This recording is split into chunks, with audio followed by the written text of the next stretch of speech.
안녕하세요. 백금연구소입니다. 오늘은 일본 애니메이션과 전쟁이라는 주제에 대해 짧게 얘기해 보려고 합니다.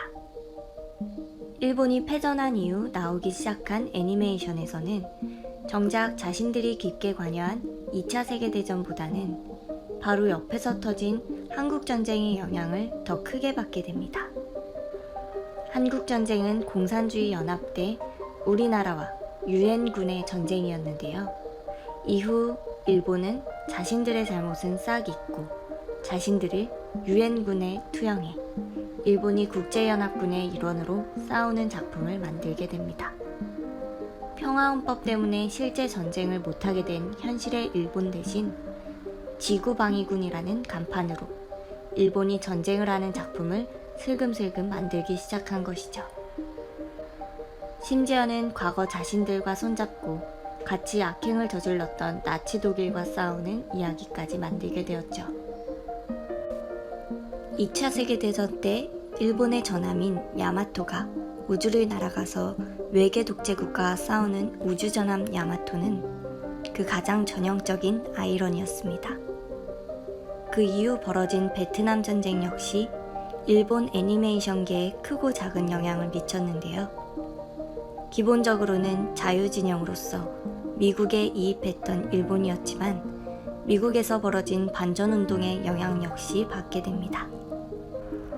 그 중에서 특히 커다란 아이러니가 있었던 것은 기동전사 건담의 감독인 토미노 요시유키의 작품들인데요. 그의 작품 대부분은 로봇이 나오는 전쟁을 배경으로 하고 있습니다. 결말에서는 전쟁은 허무하고 비참하며 인류는 전쟁을 극복해야 한다는 감동적이며 설득력도 있는 반전 메시지를 주지만 문제는 그 과정에서 보여주는 전쟁 묘사가 지나치게 재미있었기에 시청자들이 반전 메시지보다도 전쟁 묘사에 덜 열광했다는 것입니다. 이런 점은 역시 반전 메시지를 담은 외국 대작 전쟁 영화도 갖고 있는 피할 수 없는 딜레마라고 할 수 있겠죠. 그래도 이 시기는 일본 애니메이션이 가장 건전했던 시기였습니다. 문제는 이후 고도 성장기를 거치면서 전쟁은 완전히 남의 이야기라는 사고방식이 뿌리 깊게 자리 잡히기 시작했다는 것인데요.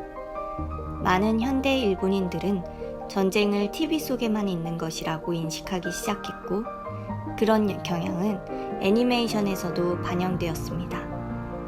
이때부터 전쟁은 사람이 죽는 것이다 라는 가장 큰 전제가 애니메이션 속에서조차 희미해지기 시작해진 것이죠. 전쟁의 묘사 자체가 TV 속 전쟁에서 벗어나지 못하면서 그냥 엄청 강한 주인공이 전쟁터에서 언제나 승리하는 값싼 이야기가 시청자들에게 가장 잘 먹히는 세상이 되어버린 것입니다. 사실 계속된 경기 침체로 현실에서도 눈을 돌리는 사람들에게 딴 세상인 전쟁 얘기에서 뭔가 느끼기를 기대하기도 곤란했겠죠. 더구나 21세기에 들어서는 일본이 역사상 가장 강력했던 제2차 세계대전에 대한 극우적 향수까지 되살아나면서 TV 속 전쟁보다 더 심각한 진짜 전쟁에 대한 환상까지 생겨납니다. 여기서 한 발 더 물러나면 정말로 2차 세계대전 당시 수준까지 타락해버리는 것도 이젠 멀지 않게 느껴집니다. 그냥 일본은 지금의 평화헌법을 그대로 잘 유지하면서 어설픈 전쟁 얘기는 그만 만드는 것이 가장 좋을지도 모릅니다. 오늘의 영상은 여기까지입니다.